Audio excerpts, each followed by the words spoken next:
is the system.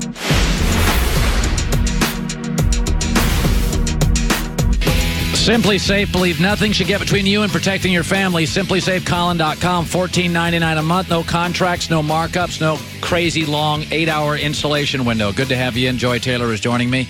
By the way, this is what we do. We do Big J journalism on the show, so this is one of my favorite times of the year for about a 3-week period. I was driving into work, talking for 20 minutes this morning, and a couple NFL sources on the East Coast. It was great. You're in the phones, huh? Oh, I was on the phone the whole morning. I literally had 2 calls. Call me in the morning. Did on Adam Gase, all this stuff. I also, I said yesterday, I don't love when you have a young quarterback in the NFL and he gets somebody who's learning to be a coach. Adam Gase has been an NFL coach. He's been to the playoffs. He's been a coordinator. So as Sam Darnold's trying to figure out how to do this, Adam Gase has done it. Would it be any good if I was in my first year of radio and my boss was in his first year of running a radio station? Generally, if the younger the broadcaster, the more veteran, experienced person he needs as a broadcaster. I don't love the Cleveland thing because I think Baker Mayfield's got some things to learn in terms of maturity and running a franchise, and Freddie Kitchens had never even been hired by a team as a coordinator. So he's trying to figure out how to be a head coach. I don't love that. I will tell you this, though, that Cleveland, I was on the phone this morning with somebody out east in the NFL. Cleveland's final 2. Did you think it was strange Mike McCarthy didn't get much of a look there? Bruce Arians said he wanted it, but yet they didn't talk to Bruce Arians. And that didn't make any sense, did it? They weren't interested in Adam Gase, who had been a coach. Why did Cleveland have the 2 least experienced guys as their candidates? They had a guy that never worked with anybody but the Vikings, 44-year-old guy, and they had Freddie Kitchens, who's been around the league but never been hired as a full-time coordinator. Why? I was told because John Dorsey's running everything. He didn't want Greg Williams because Greg Williams has been a coach and has a strong point of view, and John Dorsey didn't want that. And he didn't want Mike McCarthy, and he didn't want Bruce Arians. He didn't want Adam Gase. He wanted somebody who could tell him what to do. That's just, I just do not believe in that. I just think that's a recipe for disaster. It's not the way I would vet a job, but this is what I was told. It is not everybody said, remember this, everybody told me Brown's the best job. Welcome to Undisputed. We are live in Los Angeles. I'm Jenny Taft here with Skip. Because John Dorsey's running the show here. And by the way, Greg Williams had a winning record. If you're going to hire Freddie Kitchens, why wouldn't you just give the job to Greg Williams, who has experience and had a winning record? Because Greg Williams has an opinion and will push back, and McCarthy will push back, and Adam Gase will push back, and Bruce Arians will push back, and Dorsey's like, no, I don't want that. Don't you want somebody who pushes back? Yeah, that's kind of the whole. What you want to do, you want to hire people that challenge you in any job. Of course. So, but what I was told is this is not Baker's team. This is Jimmy Haslam owns the team. John Dorsey's making all the calls, all of them, and he'd have no interest getting pushback. And Freddie Kitchens owes him a debt of gratitude because nobody was giving Freddie Kitchens a head coaching job in this league. He maybe get an interview for a coordinator job. So when you give somebody a job they would never get without you, you owe them. Well, if your source is correct, I have very, very little stock in the Browns, and it was all based on Baker.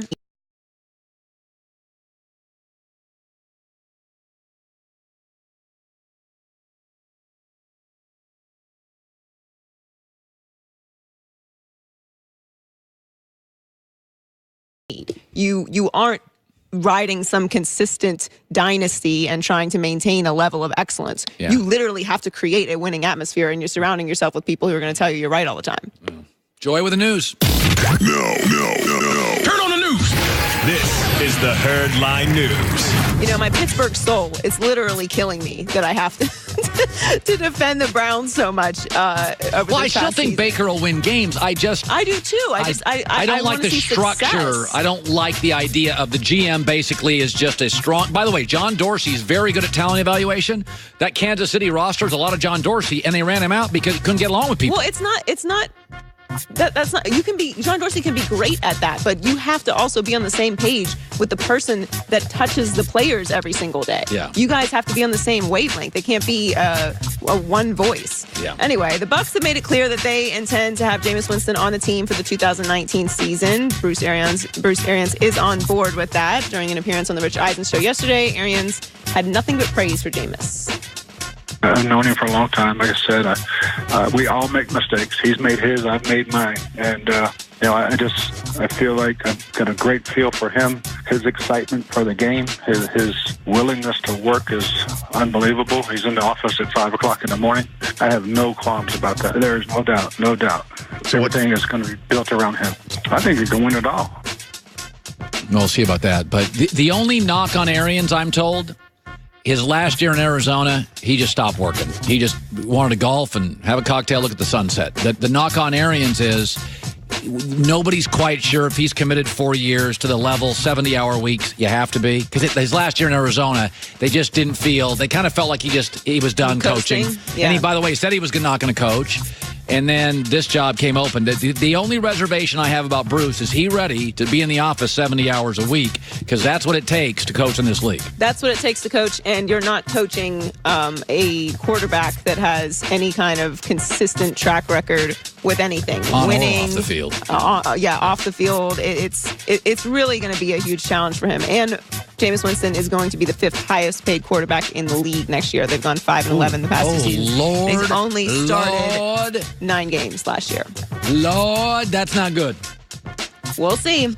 So, the Patriots host the Chargers this Sunday. Will mark the 8th head-to-head meeting between 2 future Hall of Famers in Brady and Rivers. But it seems a little impossible to call this a rivalry, because in order for a rivalry to exist, both sides have to do some of the winning. And Rivers has never beaten Brady, and he talked about it yesterday. It's not something you think about a whole lot. Certainly, it's a Tom Brady-led team, and we know how things work with the quarterback and head coach, or who has the record attached to it. We got a heck of a challenge, our offense, going against that defense, and how disciplined they play and how well they play, especially this time of year. So we got our work cut out on that side of the ball. But so I think you're aware of that stat that is out there, but it's not something that I spend much time thinking about. By the way, the first word he used, how disciplined they play. You can beat New England. You rarely catch New England lost. You'll watch games sometimes, you're like, oh, that team was totally smoked. You don't find New England. If you beat them, you made a great throw, you made a great block, you had a great play design. First thing Philip said is, they're really disciplined. And that's the thing with New England. They'll give you all sorts of yards, but you get inside like the red zone, you have to have a perfect, Philadelphia, you have to have a perfectly designed play to score on them.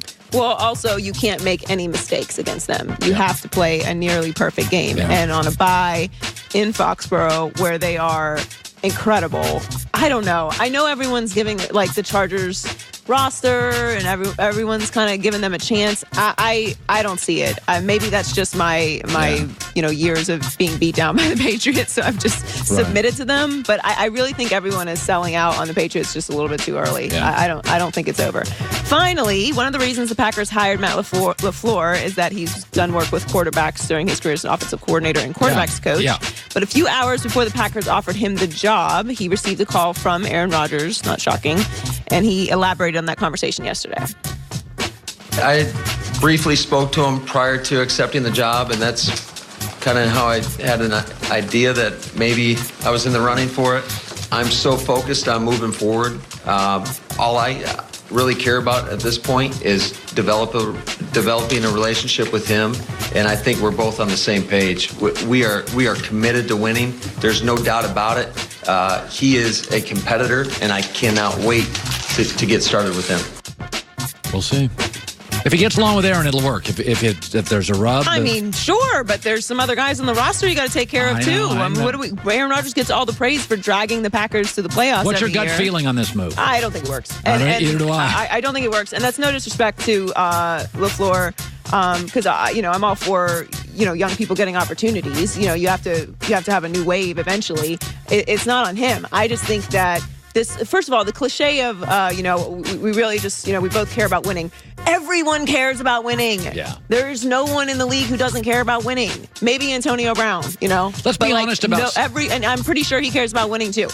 You don't even need to say that. We know that. Let's be honest. The young guys in this league, generationally, Cliff Kingsbury has a stylist. I'm not joking. Lane Kiffin is very strong on social media. Sean McVay has, people, his agent, putting him on TV on off weeks. Some of these old veteran coaches grew up in a different generation. You don't brag about yourself. You don't go on social media. You don't have a stylist. You don't have a PR person. Some of these guys that are getting jobs, They know how to play the game today. Sure, and to their credit, that's part of the game. That is part of the game. They're going to have to do that with the media. They're going to have to sell themselves to the team. So I do think it's important how you interview. I mean, you're going to get 1 million applications. It's the interview that sells it. We've said that all the time. Face-to-face, looking someone in the eye, the energy that you get and what they say should matter. So I'm not saying that he has no chance in the situation. I don't like the idea that it's just about the quarterback. Because then, what about the rest of the team? Can you develop the rest of the team? Are you going to put a team of coordinators around you that are going to elevate all of that? I can guarantee you that Vic Fangio has no idea what Snapchat is. I can guarantee you he has no idea. Instagram, he thinks that's Western Union. He has no idea. Somebody who knows how to use all of those things. All right. Joy with the news. Well, that's the news. And thanks for stopping by. The Herd Line Former News. Raider and Bill quarterback, good dude, E.J. Manuel, will be joining us next in the studio. By the way, Kareem Jackson, Houston Texans DB, who has faced Brady, who has faced Luck, who has faced Mahomes. He'll be joining us. Nick Foles, he'll be joining us in the last hour live in studio. So E.J. Manuel next. Dollar Shave Club started as a company that had razors that were affordable, and that was their game. And that's what they sold. And that's what they did very, very well. But they also wanted to create something where you not only look but feel and smell your best, and they wanted